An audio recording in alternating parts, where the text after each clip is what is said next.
नमस्कार। Sikhwal online classes के इस डिजिटल प्लेटफॉर्म पर आप सभी का स्वागत, अभिनंदन। आप सभी को पता है कि पिछले 15 से 20 घंटे सभी विद्यार्थियों के ऐसे गए होंगे कि नींद नहीं आ रही है। यूट्यूब पे बहुत देख लिया, सब लोग वीडियोस बना के अपलोड कर चुके हैं, लेकिन अभी भी समझ नहीं आ रहा कि क्या करना है, कैसे करना है। नोटिफिकेशन आया है, रियल है या फेक है। इतने सारे वीडियोस आप लोग देख चुके होंगे। मैं ऐसी आशा करती हूँ कि ये वीडियो जो है वो आपका अंतिम वीडियो होगा, जिसमें आपको पूरी स्ट्रेटेजी समझ आ जाएगी कि ये जो न्यूज़ वायरल हो रही है ये सच है या नहीं। अगर एग्ज़ाम हो रहा है तो किस तारीख को हो रहा है, आवेदन कब तक होगा, कब तक आपकी तैयारी के लिए आपको समय मिलेगा और कैसी तैयारी आपको करनी है, मार्क्स कहाँ तक लेके आने हैं, कहाँ से पढ़ना है। ये सारे जो सवाल एक स्टूडेंट के मन में अभी उछल रहे हैं, इन सभी सवालों को शांत करने के लिए, इन सभी सवालों का समाधान जो है आपको इस वीडियो में मिल जाएगा। तो हम देखते हैं। आपको ऑलरेडी पता होगा कि सबसे ज़्यादा यूट्यूब पे अब क्या सर्च किया जा रहा है, BSTC 2024 सर्च किया जा रहा है। सर्च करने के पीछे के रीज़न भी हैं, क्योंकि ऐसी वैकेंसीज जो होती हैं बच्चे उनका काफ़ी समय से इंतज़ार कर रहे होते हैं। तो अब ये वैकेंसी आ चुकी है। अनाउंसमेंट जो आप देख रहे हैं कल से, वो वाकई में सही है। वर्धमान यूनिवर्सिटी की जो न्यूज़ वायरल हो रही थी, इंडिया न्यूज़ पे आपने देखा होगा, वो न्यूज़ को लेकर आपने बहुत सारे वीडियोस वगैरह ऑलरेडी देख लिए होंगे, लेकिन हम लोग उस टाइम वीडियो नहीं लेके आए, क्योंकि थोड़ा सा संशय था मन में कि ऑफिशियल एक बार अगर जारी हो जाता है डाटा, या फिर ऑफिशियल वेबसाइट पे हमें कोई पुख्ता सबूत इसके मिल जाते हैं, तो हम विद्यार्थियों तक इस बात को पहुंचाएं। तो अब क्योंकि ऑफिशियल साइट्स जो हैं उन्होंने भी इसको डिलीवर कर दिया है, और आपका ये भ्रम जो है अब दूर हो जाना चाहिए कि 11 मई से, यानी कि आज के दिन से आपके BSTC के आवेदन शुरू हो गए हैं। तो हम इस पूरी BSTC की जो वैकेंसी 2024 आ रही है इसके ऊपर चर्चा करेंगे। आप सभी का स्वागत, हेलो, गुड मॉर्निंग। तो हम देखते हैं कि BSTC जो न्यूज़ में आ रहा था कल से, उसके बाद न्यूज़पेपर वालों ने देखा यहाँ पर कि अच्छा ज़्यादा वायरल हो रही है, अपने को भी इसके बारे में कुछ ना कुछ अपने ओपिनियन देने चाहिए। तो इस चीज़ को एक तरीके से उस न्यूज़ को ही पुख्ता करने के लिए आज की न्यूज़पेपर के अंदर आपने देखा होगा ये कॉलम आया था, इसमें दे रखा है ऑलरेडी। और वर्धमान विद्यालय की जो न्यूज़ है, ओपन यूनिवर्सिटी है, आपको पता है, और इसके जो चांसलर हैं उन्होंने भी यहाँ पर इसके बारे में न्यूज़ बता दी थी कि हाँ, ये ओपन यूनिवर्सिटी जो है इस बार इस एग्ज़ाम को करवाने वाली है। आपको पता है बीएड का एग्ज़ाम भी यही करवा रही है, और यहाँ पर BSTC का एग्ज़ाम जो है ये भी वर्धमान ओपन यूनिवर्सिटी जो है वो करवाने वाली है।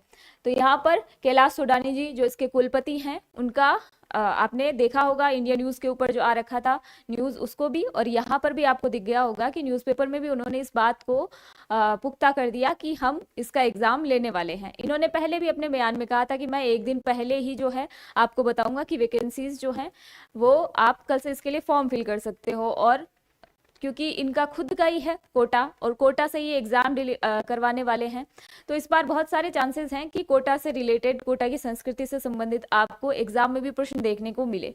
क्योंकि अपना क्षेत्र है तो अपने क्षेत्र के बारे में ये बताना चाहेंगे कि क्या क्या होता है वहाँ पर, तो आपको हो सकता है कि इस बार उस वाले क्षेत्र से, उस वाली बेल्ट से, हाड़ौती बेल्ट से ज़्यादा क्वेश्चन देखने के लिए मिले।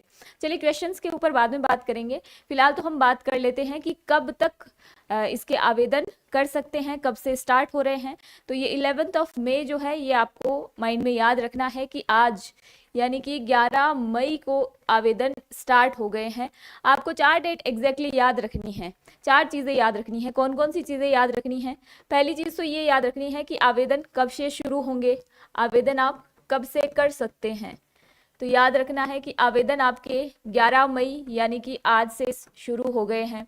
फिर दूसरी चीज़ आपको याद रखना है कि लास्ट डेट क्या है आवेदन की, आवेदन की अंतिम तिथि, अंतिम तिथि क्या है, तो ये भी आपको याद रखनी है। और अंतिम तिथि आपकी मई है, 31 मई जो है ये आपकी अंतिम तिथि है। तो अब आपके माइंड में आएगा एग्जाम कब है, तो एग्जाम डेट क्या है, परीक्षा की तिथि क्या है, तो परीक्षा की तिथि भी आप याद रख लीजिए। परीक्षा तिथि है यहाँ पर 30 जून।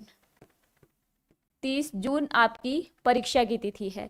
अब चौथा जो डाटा आपको याद रखना है वो क्या याद रखना है कि मेरे पास टाइम कितना बचा है। तो आप आज का दिन तो अपना यूं मानो कि फॉर्म फिल करने में चला जाएगा। आप जाके देखोगे, आज हो सकता है कि आपको थोड़ा रश मिले तो आप 2 दिन बाद जाओ, लेकिन एक दिन तो आपका वैसे भी कम हो गया। अगर फिर भी हम टोटल मिला के देखें तो कितने दिन बचे हैं हमारे पास, 50 डेज हैं। और लास्ट 50 डेज तो हमारा 50 डे जो है उसमें तो हमारा एग्जाम है। तो ले देखिए हमारे पास यूं कहें कि 2-4 दिन आपने मस्ती कर ली, किताबें खरीदी, इधर उधर गए, आप मार्केट में नोट्स ढूंढे, अपने एडजस्ट किए, तो आपके पास लगभग 45 डेज का टाइम जो है वो एक्यूरेट बचा है। ठीक है, अब उस 45 डेज में आपकी क्या स्ट्रेटेजी होगी, किस तरीके से आप प्लान करोगे, क्योंकि सिलेबस जो है वो ऐसा नहीं है कि बहुत छोटा सा है जो आपको 50 दिन में पूरा हो जाए। कोई स्टूडेंट पहले से प्रिपरेशन कर रहा है किसी एग्जाम के लिए तो उसके लिए थोड़ा सा इजी हो जाएगा क्योंकि वो कंटिन्यू लगा हुआ है।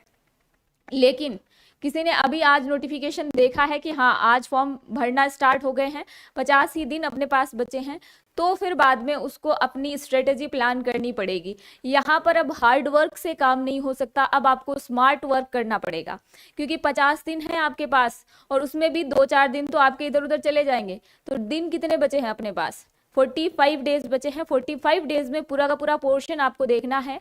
ये बीएसटीसी का जो सिलेबस है वो पूरा का पूरा पढ़ के जाना है क्योंकि अपने को छोड़ के कुछ भी नहीं जाना है, पूरा पढ़ के जाना है, भले ही एक ही बार रिवीजन करके जाओ। तो अब हम देखते हैं कि क्या इन्होंने कोई सिलेबस के अंदर चेंजेस किए हैं, एग्जाम किस तरीके का होगा, कितने क्वेश्चन किस सेगमेंट से आने वाले हैं, क्योंकि पहली बार जो विद्यार्थी एग्जाम दे रहे हैं उनके माइंड में ऐसे क्वेश्चन होते हैं कि किस तरीके का पेपर पैटर्न होता है, कितने क्वेश्चंस आते हैं। आपके ये सारे जो कमेंट्स है ये मैं बाद में देख लूंगी, लास्ट में इनका रिप्लाई मैं कर दूंगी, पहले अपन समझ लेते हैं इसको। तो देखिए आपके पेपर के अंदर 4 सेगमेंट होते हैं। 4 सेगमेंट कौन कौन से हैं, ए, बी और सी और डी। आप इनको देख सकते हो, यहाँ पर ये 4 सेगमेंट आपको दिखाई दे रहे हैं। इन 4 सेगमेंट में आपको देखना है कि पहला ए सेगमेंट है, इसमें क्या आ रहा है, मानसिक योग्यता आ रहा है। रीजनिंग आपके यहाँ पर आपको दिखाई दे रही होगी। रीजनिंग का पोर्शन जो है कितने नंबर का है, प्रश्नों की संख्या आपको यहाँ पर दिखाई दे रही होगी। प्रश्नों की संख्या 50 है, यानी कि 50 क्वेश्चन आपके रीजनिंग जनरल एप्टीट्यूड से आएंगे। ठीक है, कितने अंक मिलेंगे, तो 150 मार्क्स, यानी कि पर क्वेश्चन आप 3 मार्क्स जो है वो याद रखेंगे।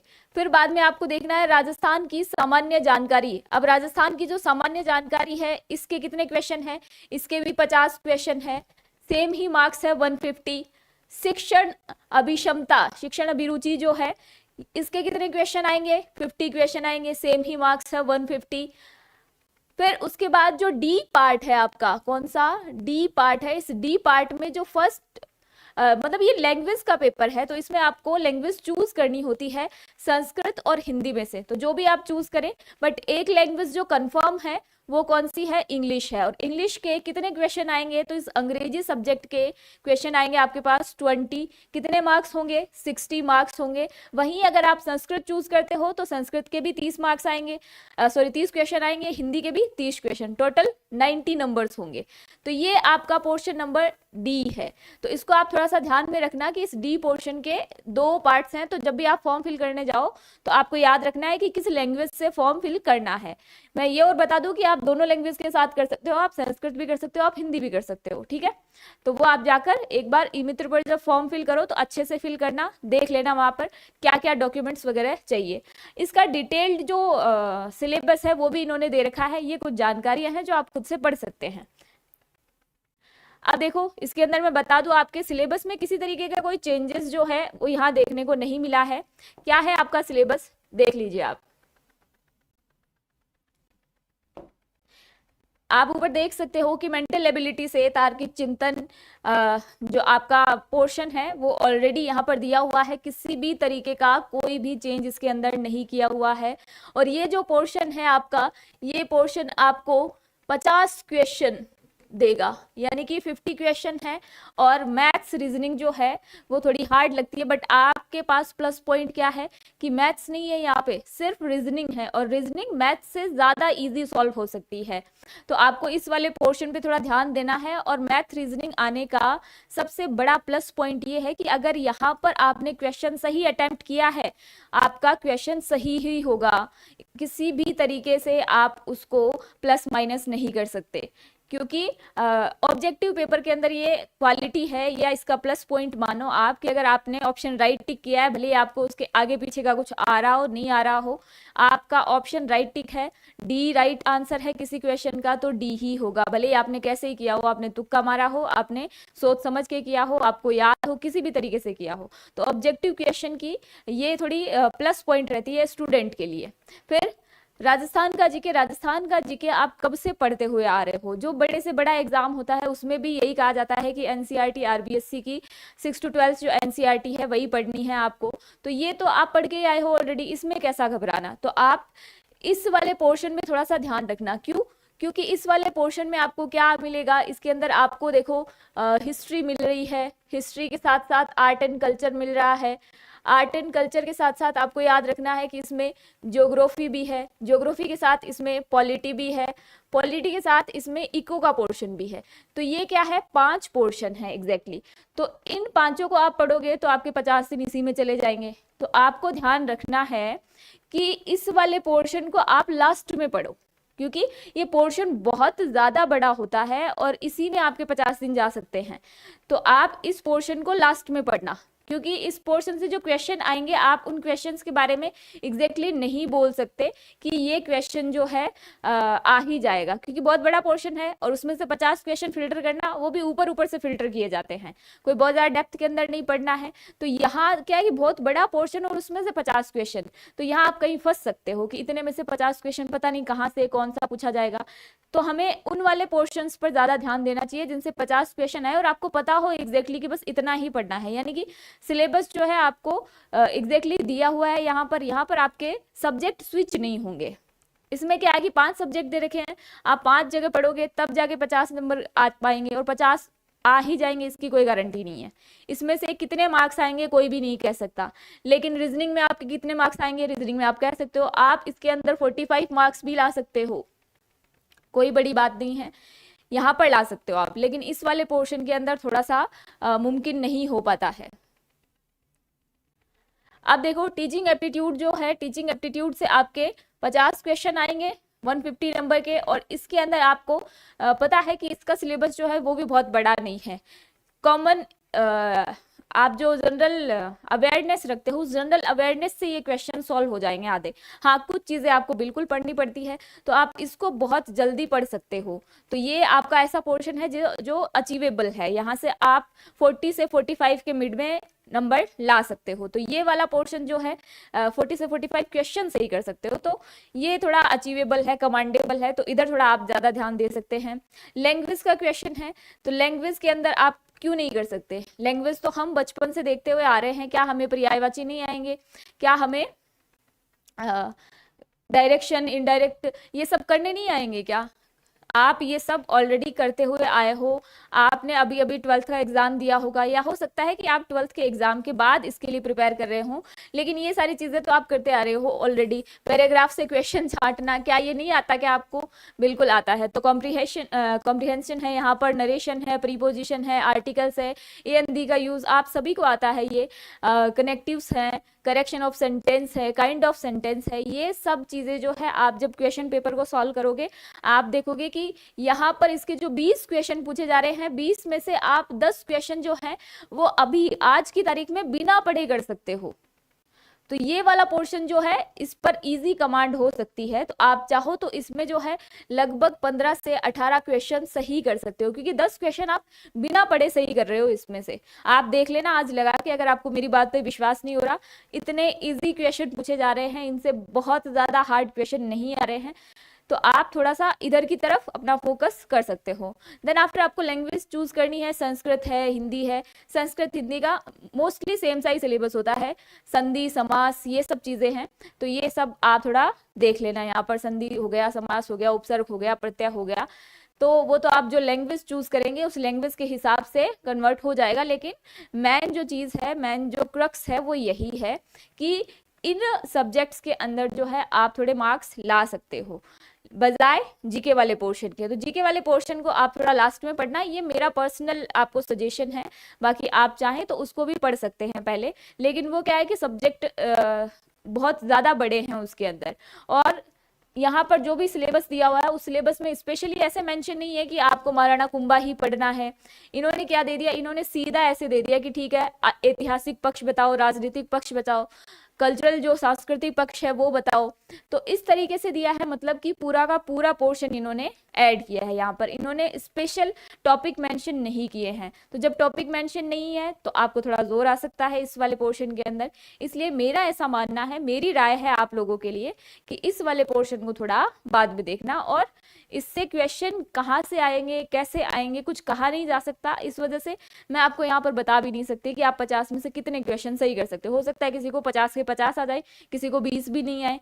तो ये वाला पोर्शन जो है आप इसको थोड़ा सा लास्ट में पढ़ना, उससे पहले जो है आप ये 150 क्वेश्चन जो है इनको तैयार कर लेना अच्छे से, ताकि इधर 50 क्वेश्चन के अंदर थोड़ा बहुत ऊपर नीचे भी हो तो वहां 150 में से अपने बहुत अच्छे क्वेश्चन जो है 120 130 आप सही कर लो अच्छे से, फिर बचा कुछ इधर देख लेना।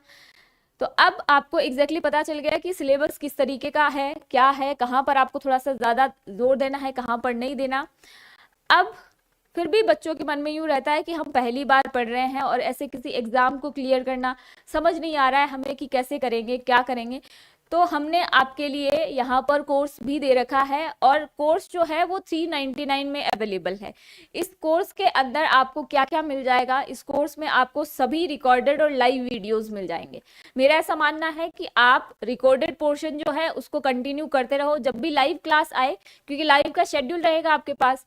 तो जब आपके पास शेड्यूल ऑलरेडी अवेलेबल है, रिकॉर्डेड क्लास अवेलेबल है, तो आप रिकॉर्डेड क्लासेस को देखते जाओ, और उन क्लासेस के माध्यम से आप अपना सिलेबस जो है उसको नोट डाउन करते जाओ। यहाँ पर जिस तरीके से यहाँ पर सिलेबस दिया हुआ है कि ठीक है आपको क्या देखना है, शिक्षण अधिगम आपका दिया हुआ है, मेंशन है ऑलरेडी। आप जाओ अपने कोर्स के अंदर, वहां से शिक्षण अधिगम की क्लासेस जो हैं वो लेना स्टार्ट कर दो। जैसे ही खत्म हो जाए ये वाला टॉपिक, आप इसके क्वेश्चंस लगा लो। क्वेश्चंस अपनी बुक के अंदर जो है वो दिए हुए हैं जस्ट आपके चैप्टर के पीछे। आप इसको हाईलाइट कर दो, आप इसको हाईलाइट कर दोगे आपको समझ आ जाएगा कि हाँ ये वाला पोर्शन मेरा हो गया। और आपको इसी तरीके से सारे चैप्टर जैसे जैसे होते जाएंगे आपको उनको हाईलाइट करते हुए चलना है। यहाँ जब आप इस कोर्स को लेते हो तो आपको यहाँ पर अभी शिक्षण अधिगम वाला पोर्शन जो है ये मिसिंग दिखेगा। तो आप अगर कोर्स परचेस कर लेते हो, आप हमसे बाद में पूछो कि ये वाला पोर्शन तो है ही नहीं यहाँ पर, तो मैं आपको पहले ही बता दूं कि ये वाला पोर्शन जो है वो आपके लिए 3 दिन बाद स्टार्ट हो जाएगा। तो आप इसकी लाइव क्लासेस ले सकते हो, ठीक है। ये आपको 30 से 40 क्लासेस रहेंगी इसकी, तो एक दिन में हम 2 क्लासेस 3 क्लासेस यहाँ पर जितनी जैसे अवेलेबल हो पाएगी उस हिसाब से करने की कोशिश करेंगे। लेकिन एग्जाम से पहले पहले हम आपका ये सिलेबस जो है वो पूरा करवा देंगे।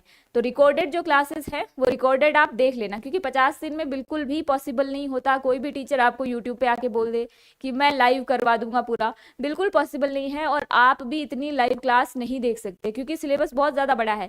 जीके के अंदर ही 5 पोर्शन है, 5 घंटे की क्लास यहाँ हो जाएगी। फिर उसके बाद आप हिंदी इंग्लिश की क्लासेस देखोगे, फिर उसके बाद आपकी शिक्षण अभिरुचि की क्लास रह जाएगी।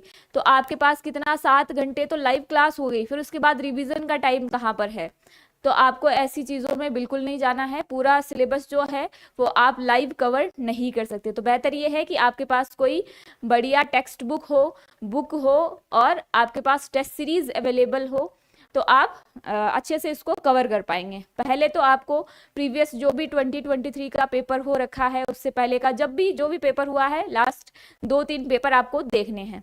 फिर उसके बाद आपको स्टार्ट करना है कोर्स लेके कि अब मेरे को पता है सिलेबस किस तरीके का है, किस तरीके के क्वेश्चन पूछे जा रहे हैं, और आप सीधा नोट डाउन कर लो उनको कि मुझे पहले ये वाला चैप्टर जो है इसके क्वेश्चंस नहीं आ रहे थे, ये थोड़े हार्ड लग रहे थे, बिल्कुल भी सुना हुआ नहीं है नाम, वो वाले पोर्शन को आप पहले क्लिक कर सकते हो, ठीक है। तो आप यहाँ पर अच्छे से इसको पढ़ लेना, देख लेना एक बार। और अब मैं आपके लिए वो चीज़ बता दूँ, क्योंकि आप सभी जानते हैं कि नहीं कर पाएंगे कवर, कोई भी यूट्यूब पे आके आपको यूं बोले कि हम लाइव क्लास जो है वो करवाएंगे बीएसटीसी के लिए और पूरा कोर्स करवाएंगे। बिल्कुल झांसे में नहीं आना है आपको, क्योंकि ये पॉसिबल नहीं है। मैंने आपको काउंट करके बता दिया यहाँ पर कि आप जो है इतनी क्लास ले ही नहीं पाएंगे। 7-8 घंटे की लाइव क्लास होगी और उस 7-8 घंटे लाइव क्लास लेने के बाद भी आपका पर्टिकुलर छोटा सा पोर्शन जो है वो कवर होगा। तो हो ही नहीं सकता ऐसे एक क्लास 1 घंटे में एक कोई टॉपिक नहीं करवा सकता। मैं आज मंदिर पढ़ाने लगूं, मैं आज संत लोक देवता ये पढ़ाने के लिए लग जाऊं, आपको मैं 1857 का रिवॉल्यूशन पढ़ाऊं, मैं आपको नरेशन पढ़ाने लग जाऊं, क्या 1 घंटे में पॉसिबल है क्या ये टॉपिक पूरा कंप्लीट हो जाए? नहीं हो सकता।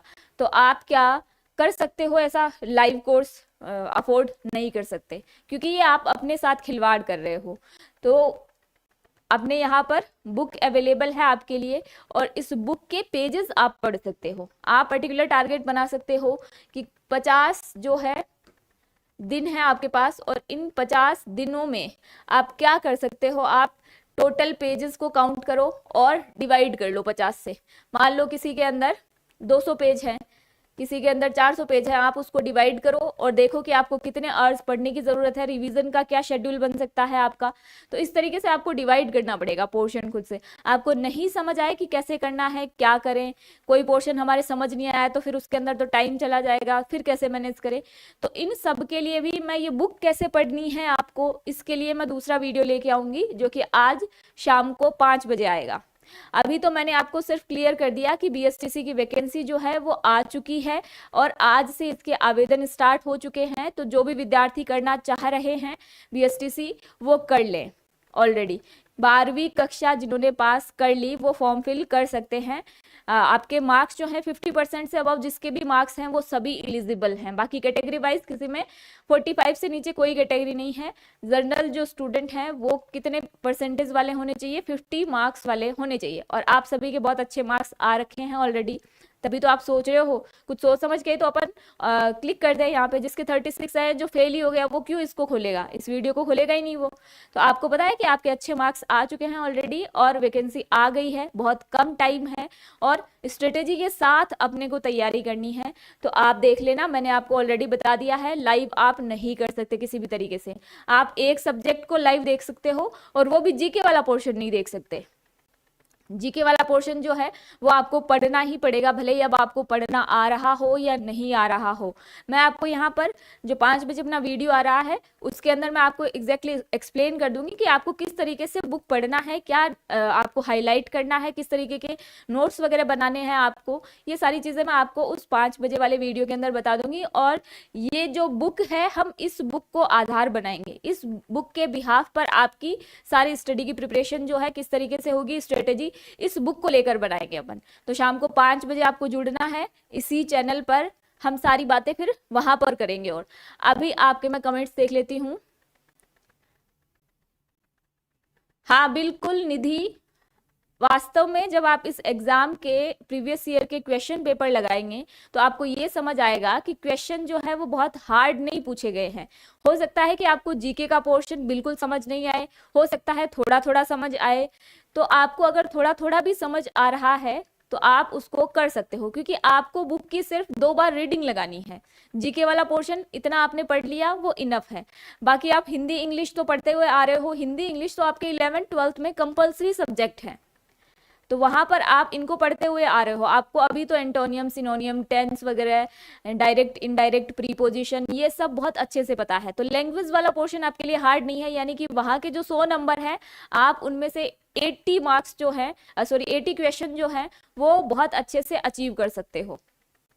फिर बाद में आपका ये शिक्षण अभिरुचि वाला पोर्शन जो है ये बचेगा। शिक्षण अभिरुचि सभी के लिए नया है, सभी के लिए नया है। कोई ऐसा नहीं है जो बीएसटीसी मतलब कुछ लोग हो सकते हैं जो बीएसटीसी दोबारा दे रहे हों, बाकी मोस्ट ऑफ जो स्टूडेंट्स हैं वो पहली ही बार दे रहे हैं और सब पहली ही बार पढ़ेंगे। तो आप उनमें कहीं पीछे नहीं है, ठीक है। तो जीके वाला पोर्शन किस तरीके से पढ़ना है ये हम शाम को बात करेंगे 5 बजे। बीएसटीसी की क्लास राम प्रसाद जी, ये आपको मैंने कह दिया कि लाइव क्लासेस इसकी पॉसिबल नहीं है, क्योंकि आप खुद जानते हो कि अगर मैं हिस्ट्री आर्ट एंड कल्चर की क्लास लेके भी आऊं तो भी 50 दिन में पॉसिबल नहीं है कि 50 दिन में मैं पूरे दिन अगर इस यूट्यूब पे लाइव रहूं आपके सामने तो भी सिलेबस पूरा नहीं हो सकता, क्योंकि आपकी भी पर्टिकुलर कुछ लिमिट्स होती है कि आप इतना ही देख सकते हैं, मेरी भी कुछ लिमिट्स होती हैं कि मैं इतना ही पढ़ा सकती हूँ। तो ये हम ऐसा नहीं कर सकते कि मैं आपके लिए लाइव क्लासेस लेके आऊँ। तो हमारा जो रिकॉर्डेड कोर्स है उस रिकॉर्डेड कोर्स के अंदर आपको पूरी मिल जाएगी, आप उनको 1.5 की स्पीड पर जाके देख सकते हैं और पढ़ सकते हैं वहां से। बाकी मैं आपको बुक पढ़ना अच्छे से बता दूंगी कि आपको किस तरीके से बुक पढ़ना है, ठीक है। बिल्कुल प्रवीण जी, ये बुक जो है ये इनफ सफिशिएंट मैटर है। क्यों है कैसे है ये 5 बजे वाले वीडियो में अपन देखेंगे, लेकिन फिर भी मैं ये बता दूं कि आप मार्केट के अंदर बहुत सारी बुक्स आ रही हैं, आप मुझे पता है इस वीडियो से संतुष्ट नहीं होंगे। स्टूडेंट का मन जो है वो कभी संतुष्ट नहीं होता, वो किसी एक कोचिंग में एडमिशन ले लेता है तो भी उसको ये लगता है कि नहीं, मेरी वाली कोचिंग से बेहतर कोई दूसरी कोचिंग भी होगी यार, मुझे ढूंढना चाहिए, मुझे उसके नोट्स देखने चाहिए, मुझे उसके भी नोट्स देखने चाहिए। तो ये तो स्टूडेंट का मन है, वो कहीं भी भटक सकता है। लेकिन आपको अपने मन पे थोड़ा सा कंट्रोल रखना है और आपको विषय विशेषज्ञ जो है उनकी बात पर विश्वास करना है। विश्वास पर जो है वो दुनिया कायम है। और आपको अगर कोई भी एग्जाम पास करना है, आपको किसी ना किसी कंटेंट पर जो है वो बिलीव करना पड़ेगा, आपको किसी को बेस कंटेंट बनाना पड़ेगा, उसको आधार बना के फिर आप उसके अंदर एडिशन कर सकते हो। लेकिन आपका कोई एक ऐसा सिलेबस होना चाहिए जो आपको कंप्लीट याद हो, ठीक है। तो ये आप बुक जो देख रहे हो, ये बुक जो है ये आपका वही बेस बन सकती है।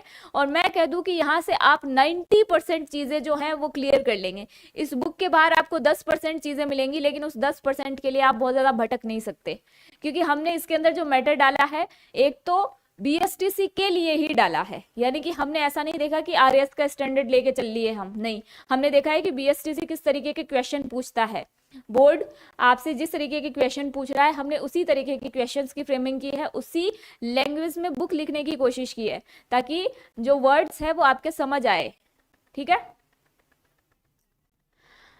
अग्निवीर हूं क्या, बीएसटी कर सकता हूं क्या? देखिए, अगर आपको अलाउ कर देते हैं वहां से एग्जाम देना, क्योंकि मुझे एक्चुअली अग्निवीर का बहुत ज्यादा आइडिया नहीं है, मुझे इंडियन आर्म्ड फोर्स का ऐसे आइडिया है कि वो बीएसटीसी इनके लिए तो शायद अलाउ कर देते होंगे। लेकिन आपको जब तक मुझे लगता है पर्टिकुलर यूपीएससी का एग्जाम या फिर कुछ आप ऐसा एग्जाम देते हैं तभी आपको वहां से रिजाइन करने का मौका मिलता है। तो आप शिक्षक बन गए तो शायद रिजाइनिंग वाले मैटर पे मुझे ज्यादा आइडिया नहीं है। बाकी आप ऐसे एग्जाम वगैरह दे सकते हो, एग्जाम के लिए कोई मना नहीं करता। एग्जाम आप कोई भी अपना डिग्री वगैरह कुछ भी कर सकते हो, लेकिन आप रिजाइन किस बिहाफ पे करोगे ये थोड़ा सा संशय वाला है, इसके बारे में मुझे आइडिया नहीं है। जहां तक मुझे पता है यूपीएससी अगर आप फाइट कर लेते हैं तो वो यूपीएससी के लिए आपको रिजाइन देने के लिए बोल सकते हैं कि हाँ आप दे सकते हो। बाकी अगर कोई और रीजन से आप रिजाइन दे सकते हो तो अलग बात है। बीएसटीसी की फीस कितनी है सुनील जी? मैंने बता दिया आपको, यहाँ पर कोर्स की फीस जो है वो अपनी 399 है। और इस 399 में आपको क्या मिल रहा है? रिकॉर्डेड कोर्स मिल रहा है, पूरा लाइव क्लासेस चल रही हैं, टेस्ट मिल रहे हैं आपको, और शिक्षण अभिरुचि जो है उसके अलग से आपको लगभग 450 प्लस जो है क्वेश्चंस मिल जाएंगे। तो आप इन क्वेश्चंस को पढ़ के जाओगे तो 50 क्वेश्चन आएंगे भाई, 50 क्वेश्चन जो है वो इन्हीं 450 में से तो बनेंगे। इन 450 के अंदर से मैं ज्यादा भी नहीं ना तो मैं ये कह सकती हूँ कि आपके लगभग 45 क्वेश्चन जो है वो इन्हीं में से आ जाएंगे, इन्हीं से मिलते जुलते क्वेश्चन आ जाएंगे। तो आप जो है ये क्वेश्चन जो आपको फ्री में मिल रहे हैं, आप इनको देखना, अच्छे से पढ़ना, कम से कम ये क्वेश्चन सॉल्व करके जाना। और मुझे पता है कि आप आने के बाद मुझे ये बोलोगे कि हाँ आपने जो क्वेश्चंस के बारे में कहा था, हमारे वहां से बहुत सारे क्वेश्चन जो है वो फंस गए और बहुत सही है, पेपर बहुत सही हो गया।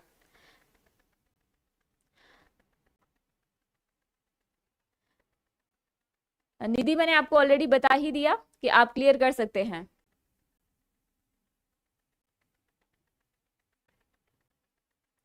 गोविंद जी रिप्लाई दे दिया है मैंने। और कुछ?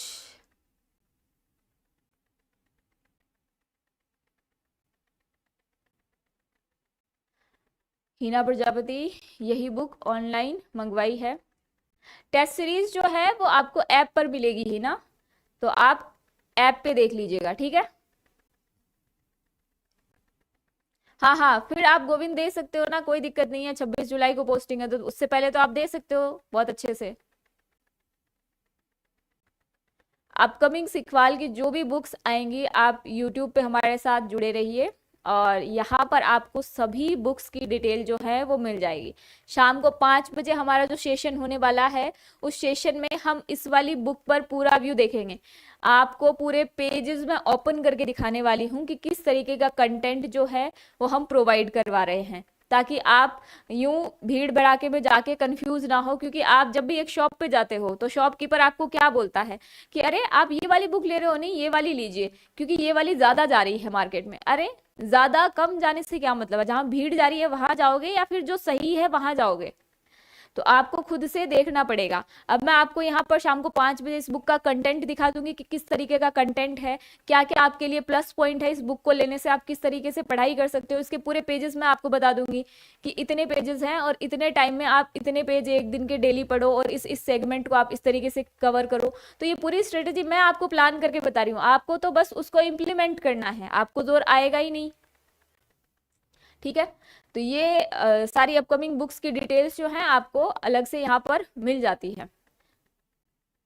ठीक है, अब हम शाम को 5 बजे वाली क्लास में मिलेंगे। तब तक आप एक बार फिर से देख लेना, ऑफिशियल नोटिफिकेशन जो है उसमें सिलेबस वगैरह मेंशन करवा दिया है ऑलरेडी, और सेम ही सिलेबस है, कोई चेंजेस नहीं है उसके अंदर। आप अपनी डिटेल्स वगैरह अच्छे से फिल करके आना, अपने मम्मी पापा का नाम, 12th के रोल नंबर, ये सब जो जो सूचनाएं वहां पर मांग रहे हैं आपसे ई मित्र वाले, अच्छे से फॉर्म फिल करते समय ध्यान रखना। और हम शाम को 5 बजे मिलेंगे, तब तक के लिए आप सभी का बहुत बहुत धन्यवाद।